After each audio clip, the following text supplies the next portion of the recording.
A political spokesperson for Hamas said that the occupation of Israel must end first to pave the way for reconciliation with the Palestinians.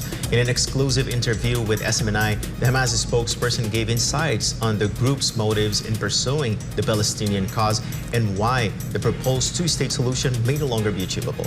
Jayne Codnita has the rest of the details.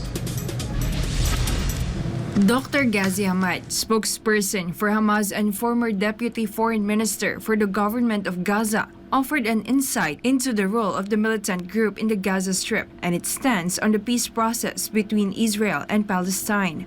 Dr. Hamad said that Hamas, which was established in 1987, operates in the whole of Palestinian territories, especially in the West Bank, Gaza, and Jerusalem. And since 2007, the Gaza Strip has been taken over by Hamas, governing more than 2 million Palestinians in the Gaza Strip. Our main goal is to end the Israeli occupation, which lasted for 75 years for our lands.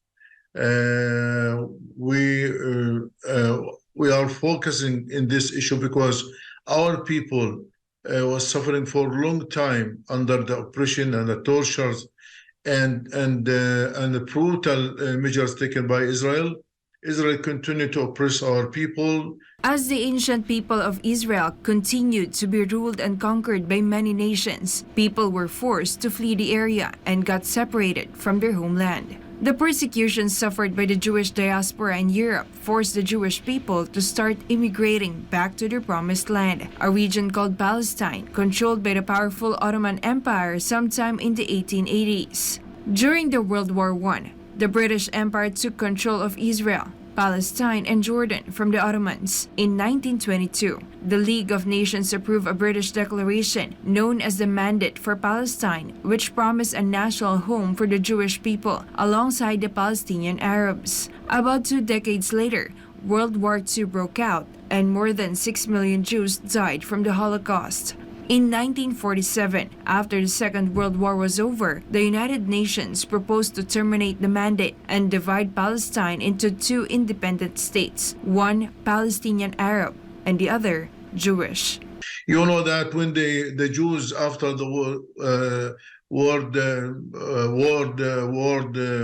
war, second one, when the Jews are subjected to oppression in Europe, we receive them as guests in Palestine. We give him food and shelter and security, everything. But after that, they, by support of Britain, they put knife in our back and they took our villages and cities and killed our people and expelled them out of Palestine. When asked whether the two-state solution, the concept of creating 2 independent states for Israel and Palestine, will help resolve the conflict, the Hamas spokesman gave a resounding no. No.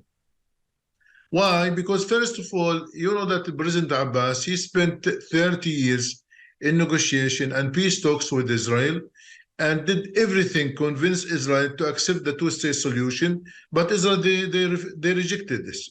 They refused this many times. They refused all the opportunities for peace in this region. Meanwhile, the concept of a one-state solution also perked interest as an alternative to end the conflict, which would merge Israel, the West Bank, and the Gaza Strip into one big country, but would end Israel's identity as a Jewish state. At the heart of the decades-old tensions and clashes were the lands captured and occupied by Israel during the 1967 war, which consists of the Gaza Strip and West Bank, including East Jerusalem. I think that the source of all evils and pain and instability is occupation. I think we have, first of all, to end the occupation. After that, we can talk about good future for the Palestinians.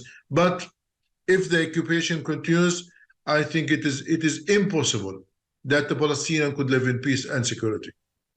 As fighting between the Israeli forces and Hamas entered its second week, Dr. Hamad responded to the question of whether he believes war is the only answer in addressing the decades-old crisis between the 2 neighboring borders. I think the only solution is to give the Palestinian their national rights. That's all. Reporting, this has been Jayne Codnita, SMNI News.